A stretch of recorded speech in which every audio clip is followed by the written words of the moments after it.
شیطان تو آئے گا ہی اس کے پاس جس کے دل میں ایمان ہے، وہ تو ایمان کا ڈاکو ہے، اس نے تمہارے مال کو لے کر کیا کرنا ہے؟ اب وہ مسلمانوں کے پاس آتا ہے اور مسلمانوں سے کبائر کرواتا ہے، کبیرہ گناہ کرواتا ہے. اس نے اللہ سے وعدہ کیا تھا ان سب کو جہنم میں لے کے جاؤں گا، تو اس کی یہ خواہش ہوتی ہے کہ ان سے کبیرہ گناہ کرواؤں اور اتنا غافل رکھوں کہ یہ استغفار کہیں نہ پڑھ لے، یہ معافی نہ مانگ لے کہیں کبیرہ اپنے گناہوں سے، کیونکہ معافی مانگے گا اللہ فوراً معاف کر دے گا اس کو. اللہ نے بھی اس کو یہ کہا ٹھیک ہے تو نے جو کرنا ہے تو کر، لیکن یہ جتنی مرتبہ معافی مانگیں گے میں ان کو معاف کر دوں گا. تو اس نے مٹی اٹھا کے اپنے بالوں میں ڈال لی. ہائے ہائے ہائے یہ کیا ہوا؟ بیکاز ہی تھاٹ میں نے ایک نافرمانی کی، میں جہنم سے نکالا گیا، یہ 60-70 سال کے لیے تو کم از کم آئیں گے ہی نا، ایک نافرمانی تو میں بھی کروا لوں گا ان سے، سب ہم جائیں گے ایک ساتھ ہی. تو اللہ پاک نے کہا نہیں، جتنی بار معافی مانگیں گے میں ان کو معاف کر دوں گا. اللہ آپ کا آنا قبول کرے. ایک مرتبہ پھر بھائی سب دوستوں سے دل کی گہرائی سے آپ کا شکریہ بھی، آپ نے مجھے موقع دیا میں یہاں آ کر آپ سے بات کروں. اللہ پاک ہم سب کو مرنے سے پہلے میرے دوستوں ایسے آثار بنانے کی توفیق دے، ہم جب یہاں سے جائیں تو ہماری قبر روشن ہو. ہم اس دنیا میں آئے ہی ایک شاندار موت بنانے کے لیے، ہم اس دنیا میں آئے ہی جنت میں جانے کے لیے، ہم تو یہاں کی مخلوق ہی نہیں ہیں. میں ایک مرتبہ میری بیگم نے میرے سے پوچھ لیا یہ مردوں کو کیا پرابلم ہے، یہ کیوں دیکھتے ہیں دوسری عورت کی طرف؟ میں نے کہا اس لیے کیونکہ ہم جنت کی مخلوق ہیں، ایک عورت سے ہمارا گزارا نہیں ہے یار، کیا کریں ہم تو جنت کی مخلوق ہیں بھائی. ارے دیکھو نا ہنس رہے ہیں، یہ بھی، یہ دونوں بھی ہنس رہے ہیں. ارے ہم جنت کی مخلوق ہیں بھائی، ہم اس دنیا کی ہیں ہی نہیں. یہاں تو وقت گزارنا ہے خاموشی سے حکم مان کے، جیسے بڑے کہہ رہے ہیں چلتے چلتے چلتے چلتے چلتے چلتے یہاں تک کہ موت آئے اور اسرائیل آئیں اور کہیں اے نیک روح چل اب اپنے اللہ کی طرف. واہ پیسے وصول ہو گئے. یہ ہے، یہ شوق ہوا کرتا تھا صحابہ کو، اسی لیے تو دنیا پیروں میں پڑی رہتی تھی. جب دنیا کے پیچھے بھاگو گے یہ ہاتھ نہیں لگے گی، یہ ہاتھ نہیں لگے گی. اے دنیا جو تیرے پیچھے بھاگے اس کو دوڑا دوڑا دوڑا، جو تجھے چھوڑ کے بھاگے اس کے پیر کی جوتی بن جا. یہ اللہ کا حکم ہے دنیا کو. ہاں میرے دوست ایمان اس لیے ضروری ہے، ورنہ ایمان کے بغیر یہ دل کی آنکھ نہیں کھلتی. اور ہم نے کہاں سے دیکھنا ہے؟ یہاں سے دیکھنا ہے، یہاں سے دیکھنا ہے. کہاں سے دیکھنا ہے؟ دل سے دیکھنا ہے. یہ آنکھ تو جھوٹ دکھاتی ہے، یہ تو دکھا رہی ہے وہ دیکھو زمین اور آسمان مل رہے ہیں، تو مل رہے ہیں کیا؟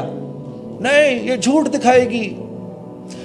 یہ آنکھ بتائے گی، میں آخری 1-2 منٹ لوں گا، یہ آنکھ بتائے گی ادھر کرامن کاتبین بیٹھے ہوئے ہیں، یہ بتائے گی. معاذ بن جبل فرماتے ہیں میں یہ بات اتنا بولتا تھا زندگی کے آخری وقتوں میں مجھے کرامن کاتبین کے لکھنے کی آواز آیا کرتی تھی. حضرت علی کرم اللہ وجہ فرما رہے ہیں میں نے جنت دوزخ اتنی بولی اتنی سنی اللہ کی قسم آج جنت اور دوزخ کو میرے سامنے لا کر کھڑا کر دو گے، نہ میرے ایمان میں اتنی سی کمی ہوگی نہ اتنا سا اضافہ ہوگا. وَلِلَّهِ الْعِزَّةُ وَلِرَسُولِهِ وَلِلْمُؤْمِنِينَ وَلَكِنَّ الْمُنَافِقِينَ لَا يَعْلَمُونَ. اس آیت کی تفسیر ہے عزت تو اللہ کے ہاتھ میں ہے.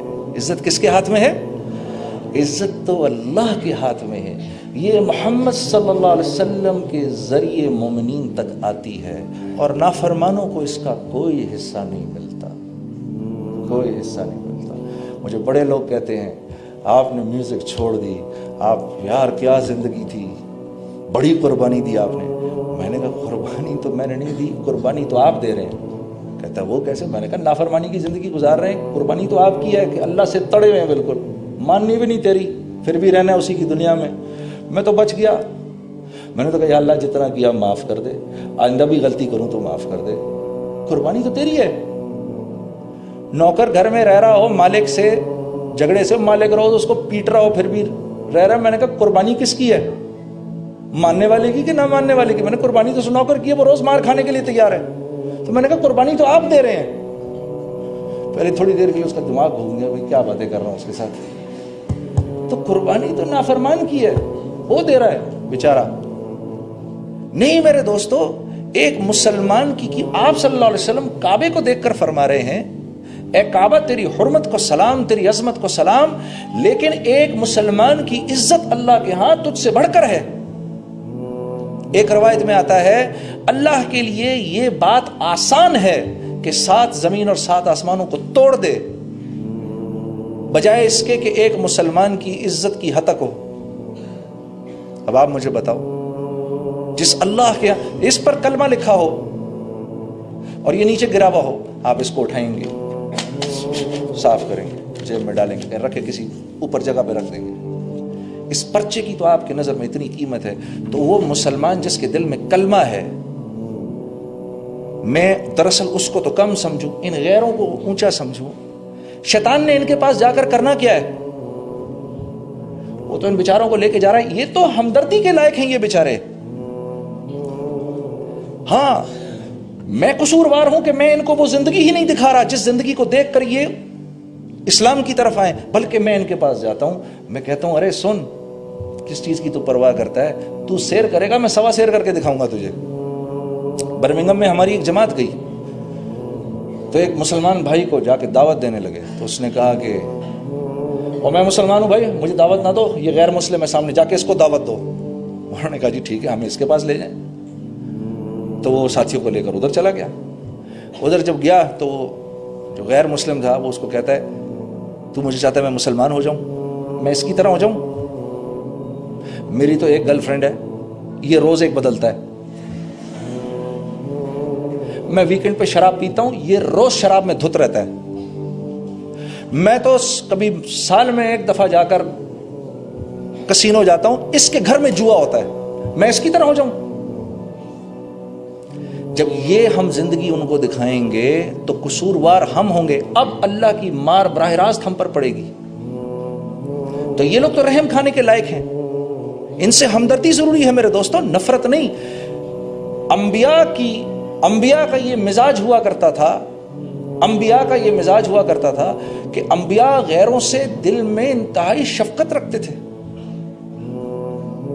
ہاں، اور جو غیروں سے دل میں شفقت نہیں رکھے گا، اللہ رب العزت اس سے اپنے دین کا کام نہیں لیں گے، کیونکہ یہ کام انبیاء کا کام ہے. جب تک انبیاء کے مزاج پر نہیں آئیں گے اس وقت تک یہ کام اللہ نہیں لیں گے. ہم اپنے آپ ہی کو بیوقوف بناتے رہیں گے، خوش فہمی میں رہیں گے. لیکن یہ ہم سے بہتر ہو گئے، یہ آپ اور میں پھر محمد صلی اللہ علیہ وسلم کو کیا شکل دکھائیں گے؟ یا رسول اللہ آپ کے کلمے کی تو ہماری نظر میں کوئی قیمت ہی نہیں تھی. یہ اکثر یہ جملہ کہہ دیتے ہیں. یہ بھی خطرناک جملہ ہے. ان کے اندر تو دین بہت موجود ہے، وہ اگر کلمہ پڑھ لیں تو ہم سے کہیں زیادہ بہتر مسلمان ہو جائیں گے. ارے خدا کے بندے، یہ جو اگر مگر تگر تو لگا رہا ہے، ذرا یہ ہونے تو دے پہلے ایک دفعہ. اگر یوں ہو جائے، اگرچہ، حالانکہ، چونکہ، چنانچہ، یہ سب تو بیکار کی باتیں ہیں.